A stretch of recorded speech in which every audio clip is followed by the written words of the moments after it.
Very good morning. Welcome to the Hindu newspaper analysis of the day. आज है जनवरी 15, 2023। National army day है आज ही के दिन KM करियप्पा, जो बाद में फील्ड मार्शल बने थे, उन्होंने कमांडर इन चीफ का चार्ज लिया था ब्रिटिश फोर्सेस से। इसीलिए ये सेलिब्रेट किया जाता है हर साल 15 जनवरी को। तो आगे बढ़े इससे पहले हम देखते हैं कि आज हम क्या कवर करने वाले हैं।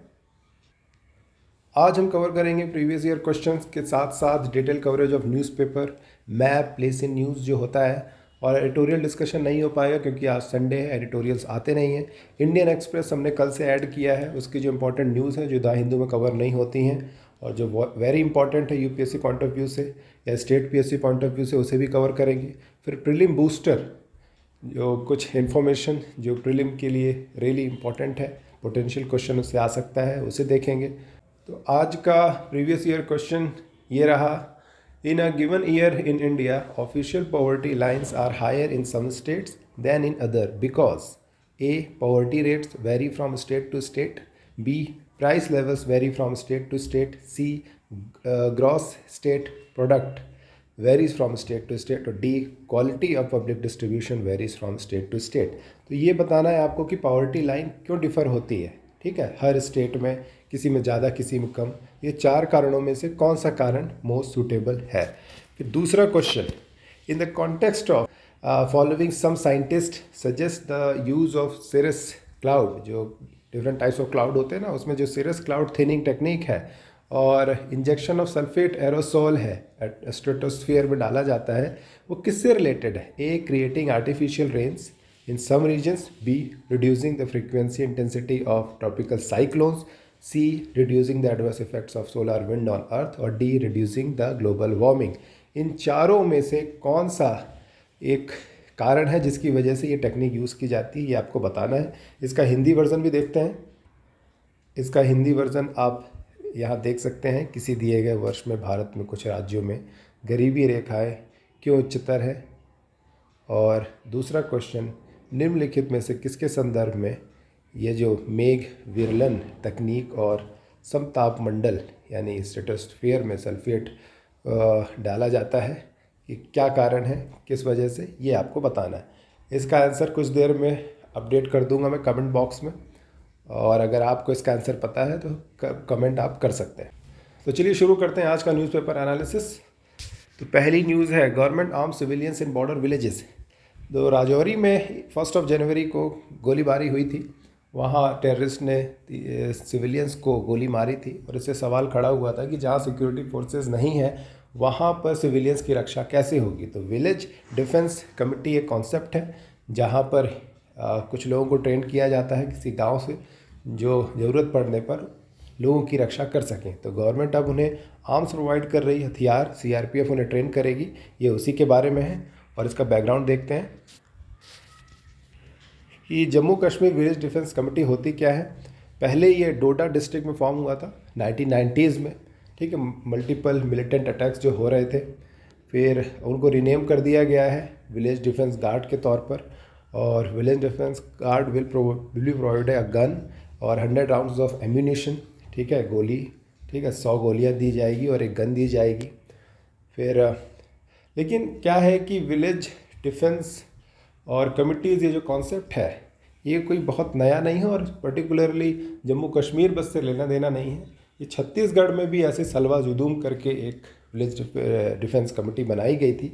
एक तरीके से कहीं ग्रुप था मिलिशिया, जो पुराने जो नक्सलाइट मिलिशिया थे उनको इकट्ठा करके उनके खिलाफ, मतलब मिलिशिया के खिलाफ ही उससे रिलेटेड लोगों को ट्रेन किया जाता था। लेकिन इसमें एक्स्ट्रा जुडिशियल किलिंग्स की भी खबरें आई थी। सुप्रीम कोर्ट ने कहा था कि state government has no right to provide arms to a civilian and allow him to kill someone else. तो ये भी एक थोड़ा सा पहलू है इससे रिलेटेड। और सलवा जुदूम के कहाँ, छत्तीसगढ़ में ये हुआ था, तो ये आपको ध्यान रखना है। फिर नेक्स्ट न्यूज़ है, convicted Lakshadweep MP Faizal disqualified. Lok Sabha secretariat ने डिस्क्वालीफाई कर दिया है लक्षद्वीप के जो MP हैं, सांसद हैं, मोहम्मद फैज़ल, क्योंकि उन्होंने अटेम्प्ट टू मर्डर में उनको सज़ा मिल गई है। तो ये देखना है कि किस वजह से किसी MP को या MLA को डिस्क्वालीफाई किया जाता है। तो आप देख सकते हैं कि there are separate provisions for disqualification for members of parliament और एमएलए। ठीक है, कॉन्स्टिट्यूशन में साफ साफ दिया गया है पहले तो, अगर वो ऑफिस ऑफ प्रॉफिट रखें तो उन्हें डिस्क्वालीफाई किया जा सकता है, अनसाउंड माइंड के हों, ठीक है, तो कॉम्पिटेंट कोर्ट ये डिक्लेयर करे कि वो सूटेबल नहीं है अभी इस ऑफिस को डिस्चार्ज करने में, तो उन्हें डिस्क्वालीफाई किया जा सकता है। अनडिस्चार्ज इंसॉल्वेंट हो, ठीक है, और यही मेंटल स्टेट उनका सही ना हो, और not a citizen of India हो, किसी दूसरी कंट्री का उन्होंने सिटीजनशिप ले रखी हो, ठीक है, और किसी पार्लियामेंट के लॉ के तहत वो डिस्क्वालीफाइड हो, ठीक है, जैसे defection, anti defection law 10th schedule में, उसके तहत अगर डिस्क्वालीफाई हो जाए तो डिस्क्वालीफाई किया जा सकता है, ये कॉन्स्टिट्यूशन में मेंशन है। और फिर पर्टिकुलरली अगर 1951 में जो आरपीए आया था, रिप्रेजेंटेशन ऑफ पीपल्स एक्ट, उसमें भी कुछ डिस्क्वालिफिकेशन के नॉर्म्स रखे गए थे, जैसे ही must not have been convicted by a court of any offence, ठीक है, and sentence to imprisonment for a period of more than 2 years. तो अटेम्प्ट टू मर्डर धारा 307 लगती है आईपीसी की, उसमें 7 साल की सज़ा होती है, तो 2 साल से तो ज़्यादा हो गया, तो इन्हें फैज़ल को इसी वजह से कन्विक्ट हो गए अब, तो इसी वजह से डिस्क्वालीफाई किया गया है। ठीक, बाकी आप देख सकते हैं अगर वो must not have been dismiss for corruption charges की वजह से डिसमिस ना किया हो किसी गवर्नमेंट सर्विस से, तो ये सब चीज़ें हैं। क्वेश्चन आ सकता है प्रीलिम में, which of the following requirement for the disqualification of particular person is mentioned in the constitution. ये क्वेश्चन प्रीलिम में फेस हो सकता है, फेस कर सकते हैं आप, कि इनमें से कौन सा कॉन्स्टिट्यूशन में मेंशन है डिस्क्वालिफिकेशन का नॉर्म, तो ये आपको देखना है। और ये news, don't share details of Joshimath survey with media. NDMA क्या है, नेशनल डिज़ास्टर मैनेजमेंट अथॉरिटी ने कहा है कि आईएसआरओ की जो अभी रिपोर्ट आई थी कि 5.7 सेंटीमीटर वो धंस गया है जोशीमठ, ठीक है, बिटवीन 27 ऑफ दिसंबर और जनवरी 8 के बीच में, तो काफ़ी पैनिक सा क्रिएट हो गया। हर जगह तमाम न्यूज़ आने लगी कि भाई हम किस ओर जा रहे हैं, काफ़ी पैनिक क्रिएट हो रहा है और इमेज ख़राब हो रही थी। और एनडीएमए ने कहा है कि ऐसे शेयर मत करो मीडिया में कोई सर्वे, ठीक है। और एनडीएमए क्या है ये देख लेते हैं थोड़ा, ये ज़्यादा इंपॉर्टेंट है क्योंकि जोशीमठ तो हम कवर कर ही रहे हैं बहुत दिनों से। तो ये लीगल फ्रेमवर्क है डिज़ास्टर मैनेजमेंट एक्ट 2005 में जो आया था, और इसके तहत central government, state government, district administration, ये 3 लेवल पे ये पूरा एडिफिस डिवाइडेड है। और NDMA, national disaster management authority, is headed by prime minister. ये इंपॉर्टेंट है, और इसकी जो मीटिंग वगैरह ये होस्ट की जाती है मिनिस्ट्री ऑफ होम अफेयर्स के द्वारा। और जो एमएचए है, आप कह सकते हैं ये नोडल एजेंसी है इस पूरे एडिफिस की, और इसके अंदर ही NIDM, national institute of disaster management, और एनडीआरएफ, ठीक है, रिस्पांस फोर्स जो होती है, जो दूसरी बटालियन जो सीएपीएफ की होती है, आईटीबीपी हो चाहे सीआरपीएफ हो, ठीक, और एसएसबी हो, इन सब की टुकड़ी लेकर एक एनडीआरएफ बनाया जाता है, जो कभी भी कोई दुर्घटना होती है तो फर्स्ट रिस्पॉन्डर होते हैं, वो एमएचए के अंडर आते हैं। ये पूरा एडिफिस बहुत इंपॉर्टेंट है, आप इसको ड्रॉ कर सकते हैं एग्ज़ाम में। फिर स्टेट गवर्नमेंट के अंदर डीएमडी आता है, फिर उसका जो चेयरमैन होते हैं एसडीएमए के, वो चीफ मिनिस्टर होते हैं। तो आप इसका स्क्रीनशॉट ले सकते हैं और इसे याद कर लें, ठीक है, ये बहुत इंपॉर्टेंट है। फिर ये न्यूज़ वेस्ट बंगाल से, West Bengal government likely to spend 150 crore और गंगा सागर मेला से इज मिनिस्टर। तो अभी ममता बनर्जी ने कुछ दिन पहले ये डिमांड किया था कि ये जो गंगा सागर है, एक आइलैंड है, ये जो आर्किपेलागो है, सुंदर वन का archipelago means group of island, उनमें से सबसे बड़ा आइलैंड यही है गंगा सागर, जहाँ पर गंगा नदी बे ऑफ बंगाल में आके मिलती है। तो वहाँ पे रिलीजियस सिग्निफिकेंस बहुत ज़्यादा है, और ममता बनर्जी ने कहा था कि कुंभ मेले जैसा इसको नेशनल इवेंट का दर्जा मिलना चाहिए, जिससे फंडिंग वगैरह मिल सके, ये न्यूज़ में था। और अब वेस्ट बंगाल गवर्नमेंट 150 करोड़ के आसपास देने की तैयारी कर रही है, ये न्यूज़ उसी बारे में है। अब मैप में देख लेते हैं कि ये गंगा सागर कहाँ है। तो आप देख सकते हैं गंगा सागर, ये रेड से मार्क किया हुआ है, ये आइलैंड, ठीक है, हुगली रिवर के किनारे। और ये बगल में आप सुंदरवन नेशनल पार्क देख सकते हैं, ठीक है। और यहाँ एक रिवर है, ये विद्याधारी रिवर, ठीक है, ये माइंड में रखना है आपको, ठीक, विद्याधारी रिवर। और यहाँ पे दीघा है, दीघा पोर्ट, कोस्टल एरिया, यहाँ से उड़ीसा और आंध्र प्रदेश होके ये एक कोस्टल हाईवे प्रोजेक्ट बन रहा है, इसलिए दीघा इंपॉर्टेंट है। Digha is in West Bengal, ठीक। ये बॉर्डर आप देख सकते हैं उड़ीसा और वेस्ट बंगाल का, ऐसे यहाँ पर ये दीघा है, ठीक। गंगा सागर हो गया। अब बढ़ते हैं अगली खबर की तरफ। अगली इंपॉर्टेंट न्यूज़ केरला से, Neela Kurinji sanctuary stage on paper. तो नीला कुरिंजी सेंचुरी अनाउंस किया गया था कि बनाएंगे हम केरला में, ठीक है। 2006 में फॉरेस्ट मिनिस्टर बेनॉय विश्वम ने अनाउंस किया था वहाँ। लेकिन और ये किस लिए ज़रूरी था कि यूनियन गवर्नमेंट ने नीला कुरिंजी, इसका साइंटिफिक नेम आप देख सकते हैं, थोड़ा डिफ़िकल्ट है, स्ट्रोबिलैंथिस कुंथियाना, ठीक। और ये स्ट्रोबिलैंथिस क्या है, ये जेनस है और स्पीसीज़ का नाम है कुंथियाना। मैंने बताया था आपको किस तरीके से नॉमेनक्लेचर किया जाता है, इसे बाइनोमियल नॉमेनक्लेचर कहते हैं, ठीक। और कार्ल लेवरी इसके जो है क्या बोल सकते हैं इन्वेंटर हैं, जिन्होंने ये नॉमेनक्लेचर दिया था। तो ये नीला कुरिंजी प्रोटेक्टेड प्लांट है, गवर्नमेंट ने डिक्लेयर किया था, और इसी वजह से इस पूरे एरिया को जहाँ ये पाया जाता है उसे प्रोटेक्टेड साइट बनाने की बात हुई थी, सेंचुरी बनाने की बात हुई थी। लेकिन अभी भी वो पेपर में ही है, उस पर कोई इसका अमली जामा नहीं पहनाया गया है। तो किस तरीके से ये प्रोटेक्टेड किया जाता है किसी प्लांट को, वो देख लेते हैं। तो दो तरीके से ये प्रोटेक्ट किया जाता है। वैसे इंडिया में जो लॉ है वो 1972 है, वाइल्ड लाइफ प्रोटेक्शन एक्ट, और उसमें जो शेड्यूल 6 है, 6 schedule is dedicated to protect endangered plants. और अभी एक वाइल्ड लाइफ बिल आया, अमेंडमेंट बिल, उसमें जो 6 शेड्यूल हैं उसको मर्ज करके 4 शेड्यूल बनाया जाएगा, ये आपको ध्यान में रखना है। और एक कन्वेंशन है international trade on convention on international trade in endangered species of wild life flora and fauna, 1973 में आया था ये, और रेटिफाइड बाय 80 कंट्रीज़, और 1975 से इफ़ेक्टिव है। और इसके तहत भी ये मॉरल लीगल रिस्पॉन्सिबिलिटी होती मेंबर कंट्री की to protect the endangered species including plants. फिर ये न्यूज़ केरला से ही है कि thousands attend Makaravilakku festival at Sabarimala Ayyappa temple. तो मकर संक्रांति जैसे हम मना रहे हैं, तो पूरे कंट्री में हर जगह कहीं ना कहीं किसी डिफरेंट फॉर्म में मकर संक्रांति सेलिब्रेट की जा रही है। कल मैंने इसको बताया था स्टार्टिंग में ही। तो उसमें ये भी है, जो सबरीमाला अयप्पा टेम्पल है केरला में, कल एक पिक्चर आई थी, टीम इंडिया के जितने भी स्टार्स हैं वहाँ गए थे, ठीक है। और सबरीमाला न्यूज़ में भी था बहुत दिनों पहले, जब ये वुमेन इक्वालिटी की बात हो रही थी कि सबरीमाला में कोई भी वुमेन एंटर नहीं कर सकती। तो सुप्रीम कोर्ट ने पहले फैसला दिया था कि नहीं, women should be allowed to enter Sabarimala. और काफ़ी हो हल्ला हुआ कि ये भी बात हुई कि अपने डोमेन से जुडिशरी कैसे दरकिनार कर सकती इन चीज़ों को, और इस पर इसको इंटरफेयर नहीं करना चाहिए। सुप्रीम कोर्ट पर ये एलिगेशन लगा, फिर सुप्रीम कोर्ट ने रिव्यू किया और बाद में अपने फैसले को पलट दिया।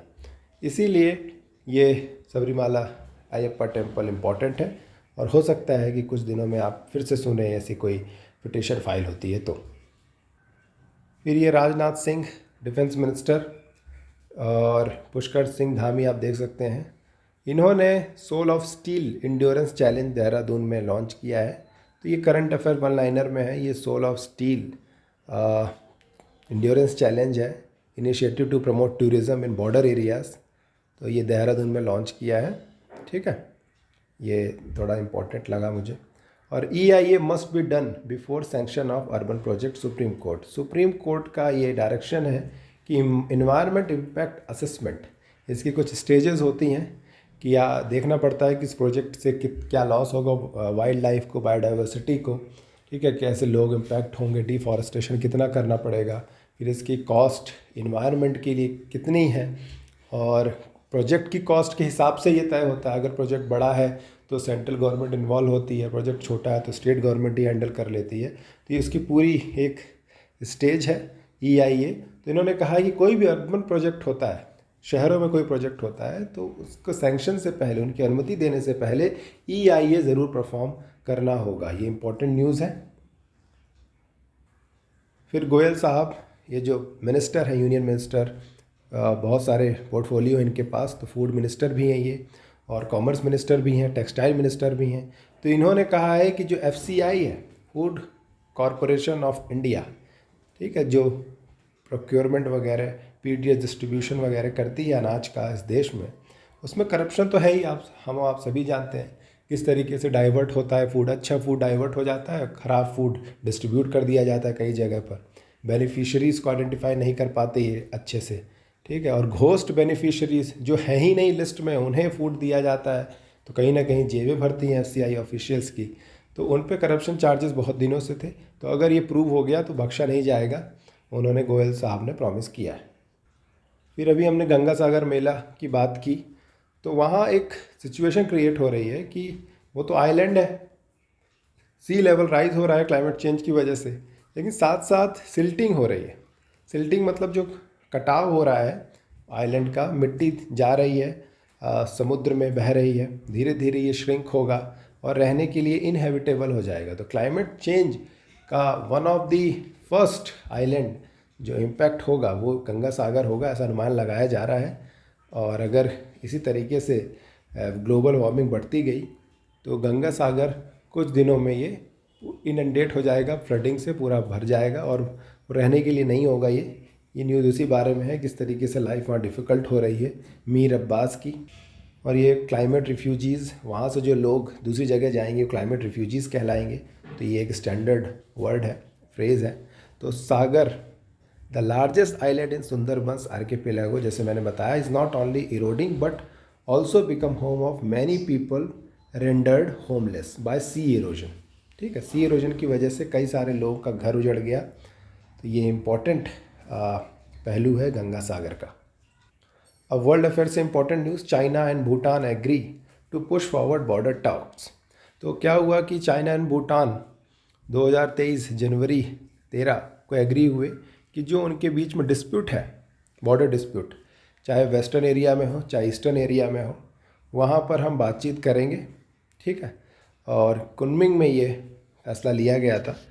और अब क्या हो रहा है कि 3 स्टेप रोड मैप है for expediting the China Bhutan boundary negotiations, कि उसे और जल्दी करने के लिए ये मेमोरेंडम ऑफ अंडरस्टैंडिंग साइन हुई थी और ये करने जा रहे हैं। सो फार 11 एक्सपर्ट ग्रुप्स मीटिंग्स और 24 राउंड ऑफ टॉक हो चुकी है 1984 से, क्योंकि डिस्प्यूट बहुत बना हुआ है। और 2017 में यहाँ इंडिया के साथ चाइना का डिस्प्यूट हुआ था, डोकलाम डिस्प्यूट, जिसको हमने कवर किया था, कि उसमें भूटान का एक्चुअली वो एरिया है जिसे चाइना क्लेम करता है और इंडिया की वहाँ पोजीशन है। और बहुत स्ट्रेटेजिकली इंपॉर्टेंट जगह है वो, कि अगर वहाँ पे जिसका भी कमांड होगा वो चिकन नेक कॉरिडोर है, उस पर वो कब्जा कर लेगा। ठीक, तो इंडिया का तो खैर अभी कब्जा है और इंडिया नहीं चाहता पोजीशन छोड़ना। तो चलिए मैप में देखते हैं थोड़ा ये। तो आप देख सकते हैं कि ये जो रीजन है ये है डोकलाम प्लेटू, यहाँ भी इंडिया का कब्जा है। और जो भी यहाँ पर होगा ये स्ट्रेटेजिकली इंपॉर्टेंट इसलिए कि इसकी हाइट की वजह से ये it can directly oversee this chicken neck corridor, जो हमारा कनेक्शन है नॉर्थ ईस्ट से इंडिया का मेनलैंड का। और ये जो ऊपर वाले 2 एरिया हैं ये तो बॉर्डर डिस्प्यूट है ही, लेकिन इस बार की टॉक में चाइना ने ये वाला रीजन भी इंक्लूड कर लिया है, क्योंकि अभी तवांग रीजन में हमने देखा ये तवांग की काफ़ी डिस्प्यूट हो गया था। ठीक है, 9 दिसंबर को। तो ये चाहते हैं कि इस तरफ भी कब्जा हो, यहाँ पे एक सेंचुरी है, वाइल्ड लाइफ सेंचुरी, इस पे ये कब्जा चाहते हैं चाइनीज़। तो उसके लिए भी ये डिस्कशन कर रहे हैं। तो ये पूरा आपको देखना है किस तरीके से कहाँ कौन सी जगह है। Doklam is in west, Tawang is in east of Bhutan. ठीक, और ये चिकन नेक कॉरिडोर क्या है, और ये ऊपर जकार लुंग, ठीक है, और पसम लुंग ये कहाँ है, तो ये भी ऊपर की साइड है, नॉर्थ की साइड में है ये भूटान के। फिर नेक्स्ट है बिजनेस न्यूज़ से, MFIs to play leading role in India's economic growth study. MFIs क्या है? Micro finance institutions. ये हमारी इकोनॉमी के लिए बहुत इंपॉर्टेंट है, ये स्टडी में आया है। स्टडी है ये प्राइस वाटर कूपर्स की study and association of micro finance institutions of India, इनकी जॉइंट स्टडी थी। इन्होंने कहा कि global market size of MFI industries expected to grow by $122 billion, ठीक है, बाय 2026। ये बहुत इंपॉर्टेंट है, चाहे आपका एम्प्लॉयमेंट हो, इन्वेस्टमेंट हो, इकोनॉमिक ग्रोथ हो, सबके लिए। फार्मर्स की इनकम को बढ़ाना हो, उन्हें एक फाइनेंशियल कुशन देना हो, इंश्योरेंस वगैरह हो। तो माइक्रो फाइनेंस इंस्टीट्यूशन होते क्या है, ये मतलब लोकल लेवल पे, छोटे लेवल पे ये लोन क्रेडिट सब प्रोवाइड कराते हैं, बैंकिंग सुविधा प्रोवाइड कराते हैं। तो ये कई सारे इनका एक स्पेक्ट्रम होता है। किसी एक पर्टिकुलर इंस्टीट्यूशन को हम माइक्रो फाइनेंस इंस्टीट्यूशन नहीं कहते हैं, ये अम्ब्रेला टर्म है और उसका डिटेल हम देखते हैं। तो micro finance is an organisation that offers financial services to low income population. ठीक है, ये micro loan, micro saving, micro insurance provide कराते हैं छोटे छोटे तौर पे। ठीक है, फिर definition of small loans vary करती है, कितना, चाहे 1 लाख के नीचे हो तो उसे हम माइक्रो लोन कहते हैं, छोटे लोन्स। ठीक है, तो micro finance sector has grown rapidly और उसका हमने देखा ही किस तरीके से अनुमान लगाया जा रहा है। और डिफरेंट टाइप्स हैं इसके, NGOs, ठीक है, cooperatives, community based development institution, self help groups.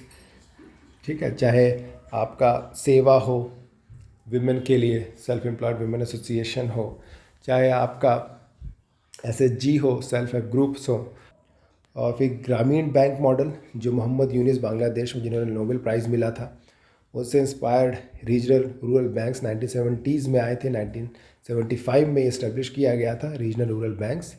तो ये रूरल कोऑपरेटिव्स, जो कोऑपरेटिव सहकारिता बैंक होते हैं, तो ये माइक्रो फाइनेंस इंस्टीट्यूशन की कैटेगरी में आते हैं। तो इसके कई सारे बेनिफिट्स हैं, जैसे small loan to customer provide कराते हैं विदाउट एनी कोलेटरल, मतलब कोई चीज़ गिरवी ऐसे रखने नहीं पड़ती है। पुअर हाउस होल्ड के लिए मदद है ये एम्प्लॉयमेंट जनरेशन में, इनकम इंक्रीज़ करने में। ठीक है, serving under finance section such as women, disables, इन लोगों को सर्व करने में आसानी होती है, फाइनेंशियल इंक्लूजन इससे बढ़ता है। ठीक है, चैलेंजेस लेकिन क्या है, फ्रेगमेंटेड डेटा हमारे पास सही नहीं है और डेटा के बिना कोई चीज़ का अनुमान लगाना बहुत मुश्किल होता है। कोविड-19 का इम्पैक्ट था, ठीक है, डीमोनेटाइजेशन का इम्पैक्ट आप कह सकते हैं, इस पर पड़ा। और जो सोशल ऑब्जेक्टिव है इससे ओवरलुक हो रहा है, मतलब जिस चीज़ के लिए बनाया गया है उस चीज़ पे फोकस नहीं हो रहा है। ठीक है, अभी भी वैसे ही डिस्पैरिटी है सोसाइटी में, वही कुछ ही सेक्शन के लोग इसका बेनिफिट उठा पाते हैं, बड़े किसान, छोटे किसान नहीं उठा पाते इसका बेनिफिट। तो ये सब दिक्कतें हैं MFI से रिलेटेड। अब बढ़ते हैं आगे। अब इंडियन एक्सप्रेस से, Delhi excise policy, CBI team reaches Sisodia's office, he says another raid. तो दिल्ली के उप मुख्यमंत्री सिसोदिया हैं, मनीष सिसोदिया, तो उन पे ये आरोप है कि उन्होंने एक्साइज पॉलिसी है, जैसे लिकर डिस्ट्रीब्यूशन की, जो लाइसेंस प्रोवाइड करना होता है डिस्ट्रीब्यूटर्स को, उसमें कुछ उन्होंने हेराफेरी की और उसका पैसा उन्होंने पंजाब इलेक्शन पे लगाया। CBI ने इससे पहले भी रेड मारी थी इनके ऑफिस में। ठीक है, और अब ये कह रहे हैं कि ये फिर से रेड पड़ी है। तो ये बैकग्राउंड थोड़ा इससे रिलेटेड था। और person in news, Congress MP Santokh Chaudhary की मृत्यु हो गई। ये हार्ट अटैक आया उन्हें, भारत जोड़ो यात्रा जो चल रही है उसमें साथ चल रहे थे। तो ये पर्सन इन न्यूज़, कांग्रेस के सांसद संतोख चौधरी। फिर ये news, Manipur to urge centre to cancel ration cards of pro poppy villages. तो क्या हुआ कि मणिपुर जो रीजन है, अभी कुछ दिन पहले हमने देखा था वहाँ के चीफ मिनिस्टर जो हैं वीरेंद्र सिंह, तो ये उन्होंने कैंपेन चलाया है कि जो भी गैर कानूनी तौर पे अफ़ीम की खेती करेगा, पॉपी मतलब अफ़ीम, ओपीएम, तो उसको हम छोड़ेंगे नहीं। और ये अगर इस तरीके से पॉलिपरेट होता गया अफ़ीम की खेती उस एरिया में, तो कितना इनस्टेबल रीजन है वो, है ना। वहाँ पे तो आफ्सपा जैसी सिचुएशंस भी हैं, इंसर्जेंसी भी हो रही है और पोरस बॉर्डर है, तो बहुत कंट्रोल करना मुश्किल हो जाएगा। इसीलिए उन्होंने रिक्वेस्ट की है सेंटर से, मणिपुर गवर्नमेंट ने, कि जिनका रेशन कार्ड है, ठीक है, जो राशन कार्ड जिससे वो अनाज वगैरह लेते हैं, कैंसिल कर दिया जाए ऐसे विलेजेस का जो प्रो पॉपी हैं और मान नहीं रहे हैं। ठीक है, ये उनकी रिक्वेस्ट। फिर ये बहुत इंपॉर्टेंट न्यूज़, स्वीडन ने अनकवर किया है यूरोप का सबसे बड़ा डिपॉजिट, ठीक है, रेयर अर्थ मेटल का। ग्रीन व्हीकल जिसे हम कहते हैं, जब हम बनाएंगे तो रेयर अर्थ मेटल की बहुत ज़रूरत पड़ती है। रेयर अर्थ मेटल क्या होते हैं, ये 17 एलिमेंट्स होते हैं जो आप टेबल देखते हैं ना, एलिमेंट्स टेबल, पीरियोडिक टेबल, उसमें जो 17 एलिमेंट्स हैं वो बहुत स्ट्रेटेजिकली वेरी इंपॉर्टेंट होते हैं, चाहे मिलिट्री इक्विपमेंट हो, चाहे टेलीकॉम इक्विपमेंट हो। ठीक है, इसीलिए, और जो इलेक्ट्रिक व्हीकल आ रहे हैं उसमें तो इनकी ज़रूरत बहुत ज़्यादा है। तो ये उन्होंने डिपॉजिट अनकवर किया है, you can see Norway, Sweden. ठीक है, और ये जगह यहाँ पर किरूना, ये इम्पॉर्टेंट है, नॉर्वेन सी के पास ये, और ये फिनलैंड उसके बगल में। तो आप देख सकते हैं ये पीरियोडिक टेबल है, यहाँ पर ये एलिमेंट्स हैं जो रेयर अर्थ मेटल्स कहलाते हैं। ठीक है, और इनकी इम्पोर्टेंस क्या है। तो rare earth minerals is a set of 17 chemical elements found in the earth's crust और used extensively in consumer products। ठीक है, ये दो तरह के होते हैं, लाइट और हैवी। और इनका जनरल डिस्ट्रीब्यूशन देखते हैं कि चाइना में ये 48% के आसपास प्रोड्यूस किया जाता है, इसलिए चाइना के पास अगर ये डोमिनेशन हुआ तो स्ट्रेटजिकली बहुत दिक्कत हो जाएगी, इसीलिए हमारे पास भी होना चाहिए। इंडिया में ये 3% है, ये आपको याद रखना है। और अभी अभी डिपॉजिट मिला है, तो हो सकता है कि यूरोप का भी इसमें शेयर कुछ बढ़ जाए। और इसके यूजेस क्या है, एप्लीकेशंस, इलेक्ट्रॉनिक डिवाइसेस, ठीक है, clean technology, defence, advanced communication, GPS, space, satellites, यहाँ सब में यूज़ होता है ये। हेल्थ केयर में एक्सरे वगैरह, लेज़र, एमआरआई, इन सब में यूज़ होता है। सोचिए कितना ज़्यादा यूज़ है इसका, बहुत ही ज़्यादा strategically important rare earth mineral है। यूपीएससी में पोटेंशियल क्वेश्चन आ सकता है। और इसी से रिलेटेड इंडिया के पास प्रॉब्लम क्या है, अपॉर्चुनिटी क्या है कि करंटली चाइना डोमिनेट करता है वर्ल्ड रिजर्व में, जैसे हमने देखा 48%। ठीक है, China also restrict the export, कि कहाँ उसे भेजना है कहाँ नहीं भेजना अपने हिसाब से तय करता है। ठीक है, this has force other countries to look to India, ठीक है, इन एशियन रीजन, क्योंकि उसके पास भी 3% रिजर्व है और अभी प्रूव्ड रिजर्व है, प्रूवन रिजर्व। हो सकता है बाद में कहीं और भी रेयर अर्थ मैटर मिल जाए, जैसे यूरोप में मिला।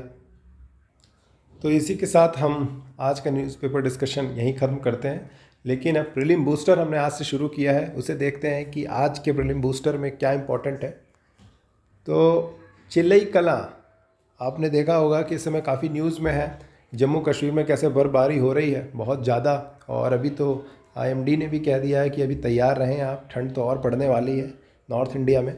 तो इसमें चिल्लई कलां एक बड़ा पॉपुलर टर्म है। ठीक है, ये 21 दिसंबर से 29 जनवरी हर साल काफ़ी ज़्यादा हार्श विंटर वहाँ देखने को मिलती है। चिल्लई कलां ये पर्शियन टर्म है, इसका मतलब होता है मेजर कोल्ड। और इसके बाद ये, ठीक है, जब ये हो जाता है तो इसके 20 दिन बाद, 20 दिन तक ये चिल्लई खुर्द भी कहलाता है। तो चिल्लई कलां, चिल्लई खुर्द, स्मॉल कोल्ड, ये आपको ध्यान में रखना है। फिर उसके बाद फिर होता है ये चिल्लई बच्चा, ठीक, लेकिन यहाँ चिल्लई कलां ज़्यादा इंपॉर्टेंट है और it's related too harsh winter इन जम्मू कश्मीर। तो चलिए कल फिर मिलेंगे नए एडिटोरियल डिस्कशन और न्यूज़पेपर एनालिसिस के साथ। और अगर आपको वीडियो पसंद आया तो लाइक ज़रूर करें। This is the only channel which cover both the newspaper, Indian express and the Hindu. Don't forget that.